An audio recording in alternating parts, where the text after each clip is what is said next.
Buenas tardes, con ustedes Manuel Fernández. Bienvenidos a mi canal de historia contemporánea. Hoy quiero hablarles de un padre y un hijo. El padre se llamaba Hafez y el hijo se llama Bashar. El apellido de ambos es El Assad. Este padre y este hijo gobernaron Siria desde 1970 hasta 2025, es decir, 55 añitos. Si ustedes siguen la televisión, los periódicos, pues estarán cansados de escuchar que el uno y el otro eran la encarnación del diablo, la esencia pura del mal, que eran muy malos, sin entrar en el fondo del asunto. Hay que decir que el padre, Hafez el Assad, y el presidente americano George Bush, también el padre, sí, porque esto tenían en común los Bush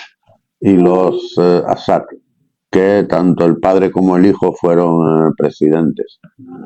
Pues Bush padre y Hafez el Assad, hubo un tiempo en el que fueron camaradas de armas, más que aliados. ¿Qué tiempo fue este?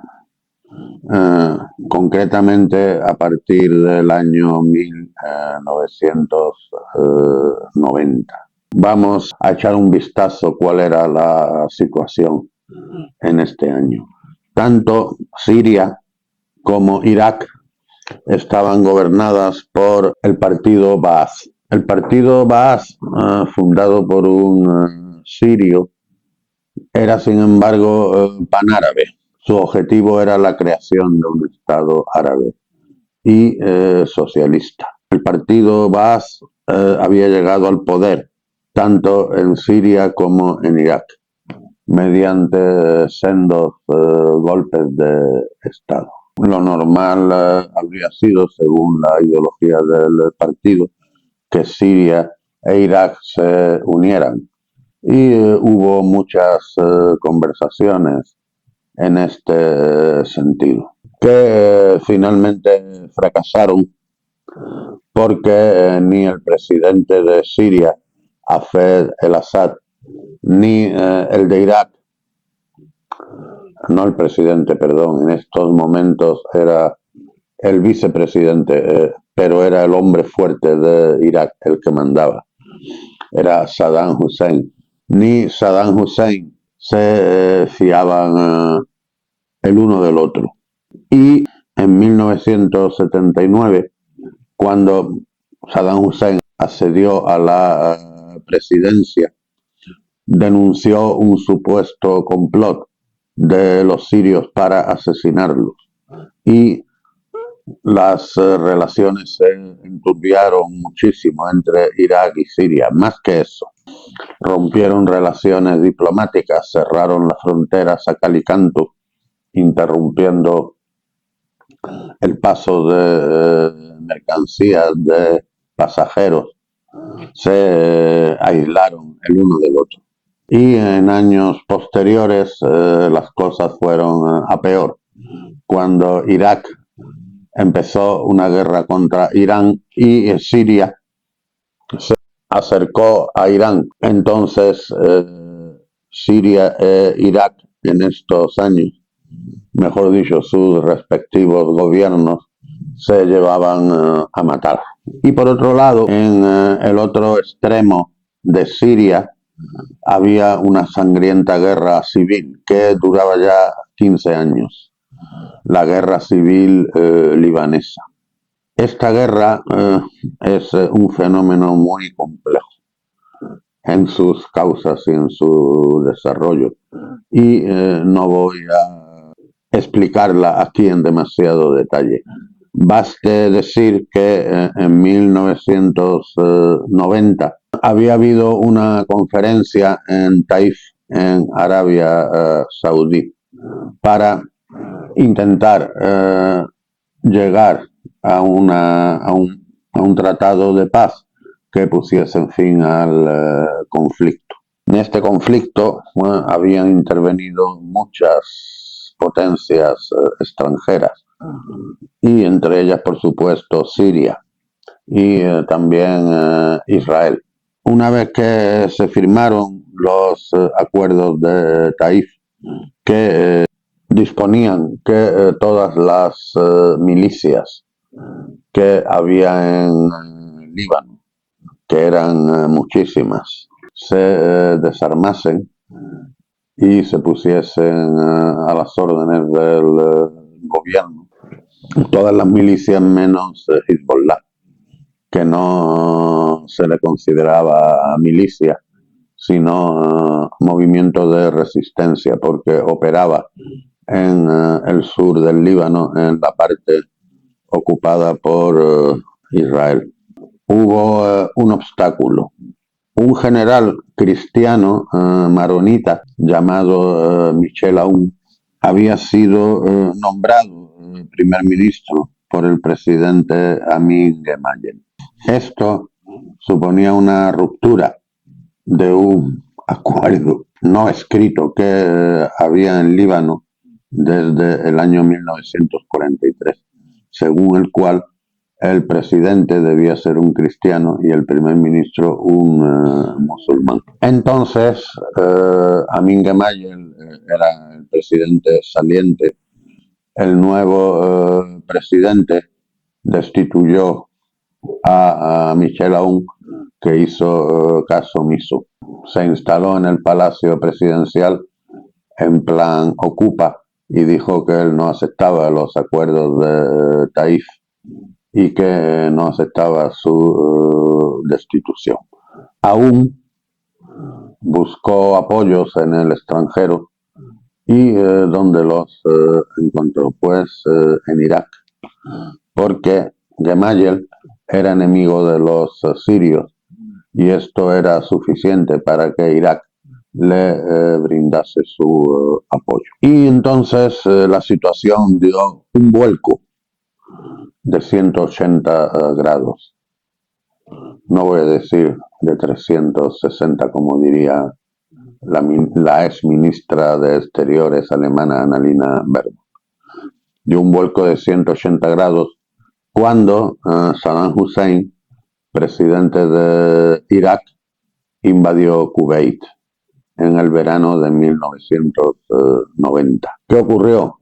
Que automáticamente Hafez al-Assad, presidente de Siria, enemigo de Saddam Hussein, quedó situado en el bando de los buenos. Y Michel Aoun, el general cristiano libanés, en el bando de los malos. El presidente de Estados Unidos, George Bush, rápidamente se aplicó a la tarea de crear una coalición internacional lo más amplia posible para reconquistar Kuwait. Tras varias resoluciones de la ONU que condenaban la invasión y pedían la retirada de las tropas iraquíes, pues al final se produjo la invasión de Irak en 1991. Después de la invasión de Kuwait, pero antes de la invasión de Irak, George Bush y Hafez al-Assad se reunieron en Ginebra. Y la conversación fue más o menos así. Bush le dijo que contaba con su colaboración para obligar a Irak a abandonar Kuwait. Hafez al-Assad le dijo que de mil amores luchar contra Saddam Hussein era un placer, pero que él también tenía un pequeño problemilla, que era que en Líbano Michel Aoun estaba obstaculizando la finalización de la guerra civil en términos favorables para Siria por su puesto. Esperaba que Bush le diese mano libre para solucionar ese problemilla. Bush dijo, hombre, vamos a intentarlo por las buenas primero, y si no, pues entonces, ¿qué remedio? Eso fue lo que ocurrió. Michel Aoun resistió todas las presiones, se negó a abandonar el palacio presidencial. Entonces, en octubre del año 1990, los sirios asaltaron el palacio presidencial de Beirut y derrotaron a las milicias cristianas fieles a Michel Aoun. Aoun pidió asilo en la embajada francesa y después de eso, durante 15 años, vivió exiliado en Francia. Los sirios reafirmaron sus posiciones en Líbano, de donde tardarían 15 años más en salir. En 1991, pues este gran ejército que había reunido George Bush padre, bajo las órdenes del general norteamericano Schwarzkopf, pasó a la ofensiva contra Kuwait e Irak. Se dio el caso curioso que en un momento del conflicto Saddam Hussein quiso involucrar a Israel con el objeto de disolver la coalición, porque continuar combatiendo del lado de los americanos, continuar formando parte de esta coalición internacional, si Israel entraba en guerra, habría sido nefasto para la imagen de todos los países árabes que participaban en la coalición, que eran muchos, eran Arabia Saudí, Siria, Bahrein, Kuwait, por supuesto, Egipto, Marruecos, qué sé yo.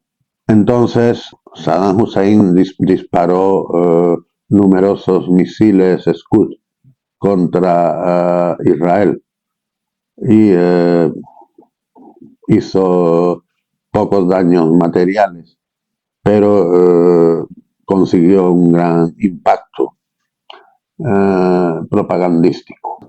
Recuerdo que ocurrió el caso de que unos soldados americanos se levantaron de noche porque los sirios que estaban acampados cerca de ellos se habían puesto a disparar como locos. Pensaron que había un ataque iraquí o algo así, y era que los sirios estaban disparando sus fusiles al aire para celebrar que Israel estaba siendo bombardeado.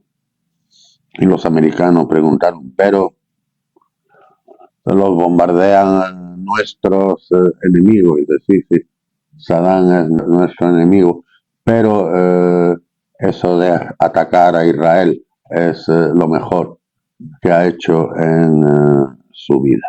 Pues todos sabemos que Saddam Hussein fue derrotado, aunque continuó en el poder 12 años más, hasta que George Bush hijo decidió terminar el trabajo empezado por su padre y invadir Irak por segunda vez en el año 2003. Entonces, mientras Saddam Hussein siguió en el poder, el régimen sirio no dejó de ser malo, dejó de ser la encarnación del mal y de ser cotidianamente atacado, criticado, vilipendiado por todos los medios posibles. Pero después de la caída de Saddam, pues las aguas volvieron a su cauce y después de Irak le tocó el turno a Siria en el año 2011, cuando empezó la guerra civil. Esto ha sido todo por hoy. Les agradezco mucho su atención y más les agradezco que le den al botón me gusta o que se suscriban a mi canal si aún no lo han hecho. Que pasen una buena noche.